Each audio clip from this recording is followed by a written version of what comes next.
आपल्या समोर येते। राज ठाकरे ठाणे कोर्टामध्ये हजर झालेले आहेत आणि थोड्याच वेळामध्ये सुनावणीला सुरुवात होणार आहे। तर आत्ताची ही मोठी बातमी आपण बघतोय। मनसे अध्यक्ष राज ठाकरे हे ठाणे कोर्टामध्ये हजर झालेले आहेत। थोड्याच वेळामध्ये सुनावणी देखील होणार आहे। तर राज ठाकरे ठाणे कोर्टामध्ये हजर झाल्याची माहिती मिळते। आज राज ठाकरे यांची ठाणे कोर्टामध्ये सुनावणी आहे आणि त्या सुनावणीसाठी राज ठाकरे हे कोर्टामध्ये हजर झाल्याचं आपल्याला पाहायला मिळतंय। काही दृश्य थोड्या वेळात समोर येतील। राज ठाकरे ठाण्यात कोर्टामध्ये हजर झाल्याचं कळतंय। गेल्या वेळेस देखील ही सुनावणी पार पडलेली होती आणि गेल्या वेळेसच्या सुनावणीमध्ये राज ठाकरे म्हणाले होते मला गुन्हा मान्य नाही। ठाणे न्यायालयामध्येच ही सुनावणी पार पडलेली होती।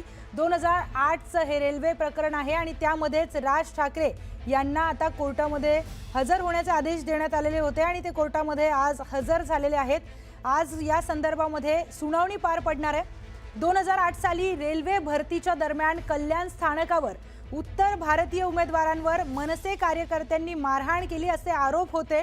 तर रेल्वेचं देखील मोठं नुकसान झालेलं होतं आणि या प्रकरणी ठाणे न्यायालयामध्ये सुनावणी सुरू होती। आता देखील सुनावणीसाठी राज ठाकरे हे ठाणे कोर्टामध्ये हजर झालेले आहेत। आता या सुनावणीमध्ये काय समोर येतं हे पाहणं अत्यंत महत्त्वाचं आहे, कारण या प्रकरणामध्ये राज ठाकरे यांच्यावरही गुन्हा दाखल झालेला होता। मराठी तरुणांच्या नोकऱ्या परप्रांतीयांनी हिरावल्या असा आरोप राज ठाकरे यांनी केलेला होता आणि त्यानंतर त्यांनी परप्रांतीयांना लक्ष्य केलेलं होतं आणि असा आरोप त्यांच्यावर झालाय की त्यांनी हिंसाचाराला प्रोत्साहन दिलं आणि या सगळ्या प्रकरणामध्ये आजची सुनावणी महत्त्वाची ठरणार आहे।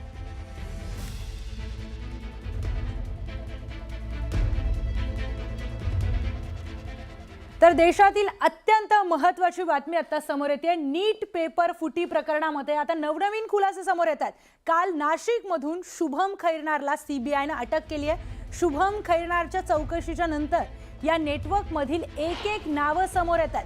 अहिल्यानगरमधून धनंजय लोखंडेला पोलिसांनी ताब्यात घेतलंय।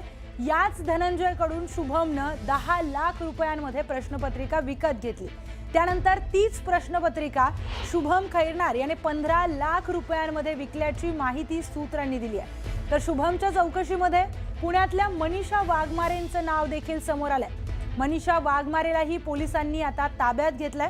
दरम्यान देशभरामध्ये नीट पेपर फुटी प्रकरणी 11 जणांना अटक करण्यात आली आहे। तर आतापर्यंत देशभरातून 11 अटक या झालेल्या आहेत। या संदर्भामध्ये नवनवीन खुलासे आता समोर येतात। या सगळ्या प्रकरणाचं महाराष्ट्र कनेक्शन आता उघड झालंय। महाराष्ट्रामध्ये नाशिकमधून शुभम खैरनारला अटक करण्यात आली आणि त्यानंतर आणखी 2 अटक आता होण्याच्या मार्गावर आहेत, कारण 2 नावं यामध्ये समोर आली आहेत। नीट पेपर फुटीचं महाराष्ट्र कनेक्शन समोर आलंय।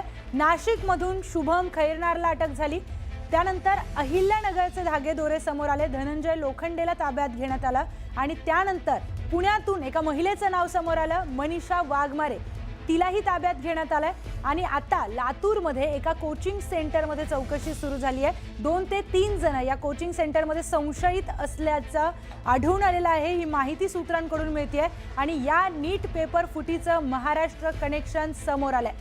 तर धनंजय लोखंडे या आरोपीच्या संपर्कामध्ये ही मनीषा वाघमारे असल्याचं समोर आलं होतं। त्या महिलेला ताब्यात घेत तिची चौकशी देखील केली। चौकशीमध्ये काही महत्त्वाचे पुरावे समोर आलेत अशी माहिती पोलिसांनी दिली आहे।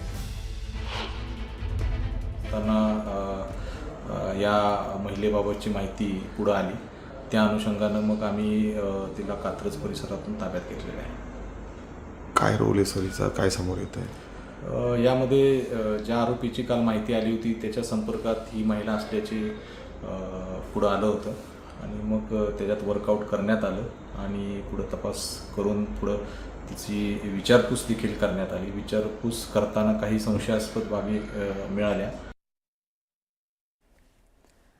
तर पुढची महत्त्वाची बातमी आता आपण पाहूयात। पंतप्रधान नरेंद्र मोदी यांनी पेट्रोल डिझेलची बचत करण्याच्या आणि खर्चामध्ये कपात करण्याची विनंती केलेली होती, देशवासियांना आवाहन केलं होतं। यानंतर त्यांनी आपल्या सुरक्षा ताफ्यातील वाहनांची संख्या लक्षणीयरित्या कमी करण्याचा निर्णय घेतलाय आणि यामुळे आता त्यांच्या ताफ्यामध्ये गाड्यांची संख्या कमी झाली आहे। पंतप्रधान मोदींच्या ताफ्यात फक्त 2 कार असल्याची माहिती आता समोर आली आहे।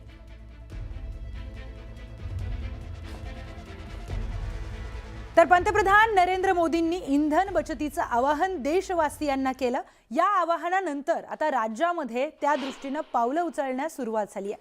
राज्य सरकारने या संदर्भामध्ये पावलं उचलली आहेत. सर्व मंत्र्यांचे वाहन ताफे आता अर्ध्यावर येणार आहेत. मुख्यमंत्री देवेंद्र फडणवीस यासंबंधी आज बैठक घेणार आहेत. पोलीस महासंचालक, मुख्य सचिव या बैठकीला हजर राहणार आहेत. सुरक्षेशी तडजोड न करता ताफ्यातील वाहन संख्येवर मर्यादा आणण्यात येणार आहे. सर्व मंत्र्यांच्या ताफ्यातील वाहनांची संख्या अर्ध्यावर आणण्याबाबत गांभीर्याने विचार सुरू आहे.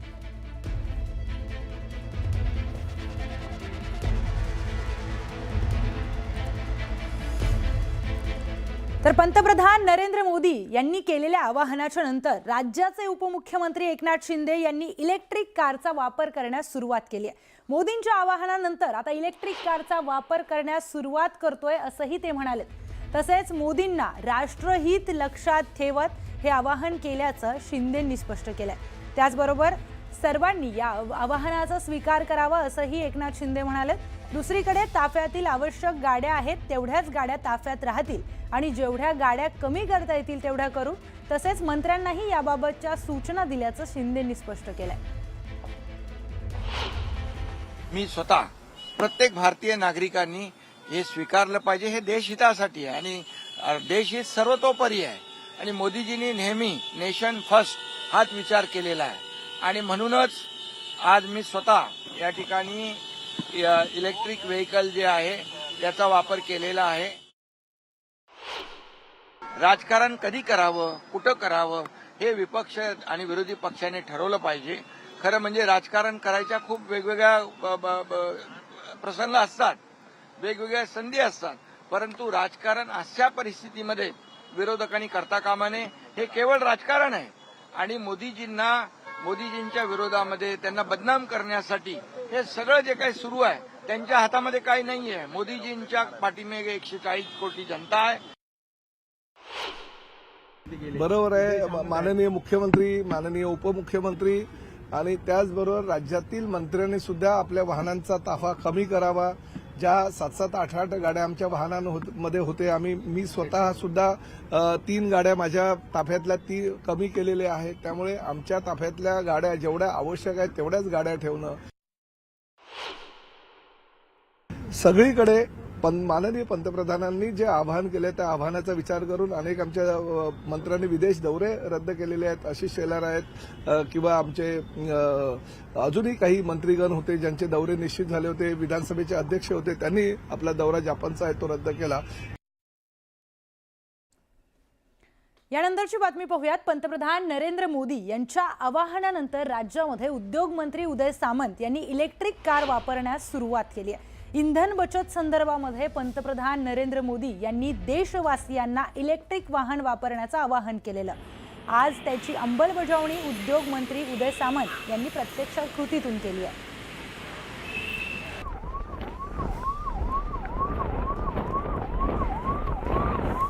मोदी साहेबांनी जे केलेलं आव्हान आहे इलेक्ट्रिकल व्हेकलचं असू दे किंवा आपल्या ताफा कमी करण्याचा असू दे, तर आम्ही सगळी त्याची अंमलबजावणी करतोय. स्वतः शिवसेनेचे मुख्य नेते आमचे मार्गदर्शक एकनाथ शिंदे साहेबांनी याची सुरुवात केलेली आहे. मी देखील त्याच्यामध्ये स्वतः आता EV गाडी वापरायला निदान मुंबईच्या परिसरामध्ये मी सुरू केलेलं आहे आणि ताफा देखील आमचा जेवढा सुरक्षिततेचा आहे तेवढाच वापरायचा आम्ही निर्णय घेतलेला आहे शिवसेनेच्या सगळ्या मंत्र्यांनी. परदेशी दौऱ्याकडनं किंवा मुख्यमंत्र्यांकडनं या संदर्भात काही सूचना देण्यात आली आहे कसं? त्या सुविधा करून दिल्या पाहिजेत, परंतु जे आता आपण करू शकतो ते देखील केलं पाहिजे. पुढची महत्त्वाची बातमी. नाशिकमधील TCS प्रकरणातील निदा खानला अटक करण्यात आली आहे. मात्र त्यानंतर निदा खानला मदत करणाऱ्या मतीन पटेलच्या घरावर बुलडोझर कारवाई करण्यात आली आहे. त्यानंतर छत्रपती संभाजीनगरमधील राजकीय वातावरण तापलंय. या प्रकरणावर इम्तियाज जलील यांनी प्रतिक्रिया देताना मतीन पटेलला नवीन घर बनवून देऊ असं म्हटलंय आणि त्यावर शिवसेना मंत्री संजय शिरसाट यांनी प्रत्युत्तर दिलंय. यावेळी शिरसाटांनी जलीलांना आव्हानही दिलंय.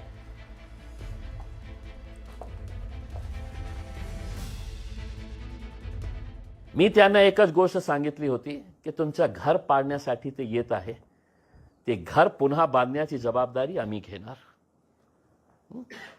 ते घर आम्ही बांधून देणार आणि आम्ही म्हणजे या देशामध्ये जे आज ये गुंडा राजपासून जे लोक त्रस्त झालेले आहे, हैराण झालेले आहे, हे सगळ्यांची जबाबदारी आहे.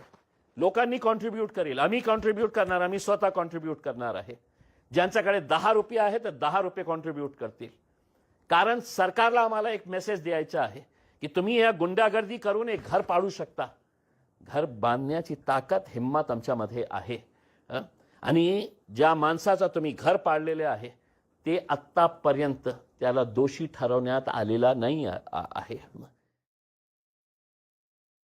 हा जो काही इम्तियाज जलील बोंबलाय लागलाय, याला जर कायदा कळत असेल, हायकोर्टाच्या जजपेक्षाही जास्त, काही सुप्रीमचे त्यांनी काहीतरी उदाहरण वगैरे दिले. कुठले ते नगरसेवक आहे ज्यांची कारवाई व्हायला पाहिजे होती मात्र झालेली नाही. काय हे की कमिशनर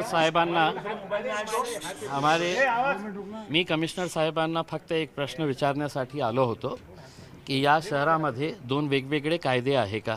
की एक आमच्यासाठी वेगळा कायदा आहे की ज्याच्यामध्ये रात्री 3 वाजता आपली पोलीस फोर्स तयार करून आपलं सगळं अतिक्रमण विभागाच्या अधिकाऱ्यांना बोलवून सकाळी 5:30-6 वाजता हे सगळं डेमॉलिशन करून टाकू.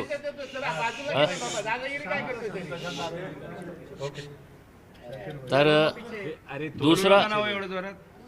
दुसरा एक मुद्दा हे होतं की आमच्याकडेही काय खूप सारे एव्हिडन्सेस होते की जे दुसऱ्या पक्षातले जे कॉर्पोरेटर्स आहे जे निवडून आलेले आहे आणि त्यांच्या डॉक्युमेंट्स जे आहे ते डॉक्युमेंट्स महानगरपालिकेने आपल्या लेटर हेडवर दिलेले आहे की हे इल्लीगल कन्स्ट्रक्शन्स आहे, अनधिकृत बांधकाम आहे.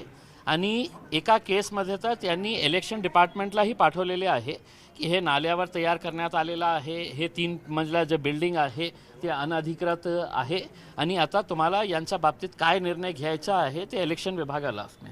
प्रश्न हे उपस्थित येतो की हे जे आज नारेगावमध्ये जे बिल्डिंग पाडण्यात आलेली आहे, काय या शहरासाठी एक सिक्युरिटी थ्रेट होतं का?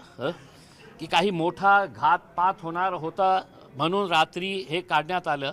आणि हे दुसरे जे कॉर्पोरेटर जे सत्ताधारी पक्षातले आहे त्यांचं सगळं एव्हिडन्स असल्यानंतरही 30 मार्च 2026ला हे ऑर्डर पास करण्यात आलेलं आहे. मार्च, एप्रिल, मेचा अर्धा महिना गेलेला आहे. मग यांना का सवलत देण्यात येत आहे? कुणाच्या दबावाखाली हे काम करत आहे? आता नवीन कमिशनर साहेब आलेले आहे, यंग आहे आणि त्यांचा ट्रॅक रेकॉर्डही आम्ही माहीत केलेला आहे की कोल्हापूरमध्ये त्यांनी खूप चांगलं काम केलेलं आहे. तर आमची अपेक्षा हे आहे की कोणाच्याही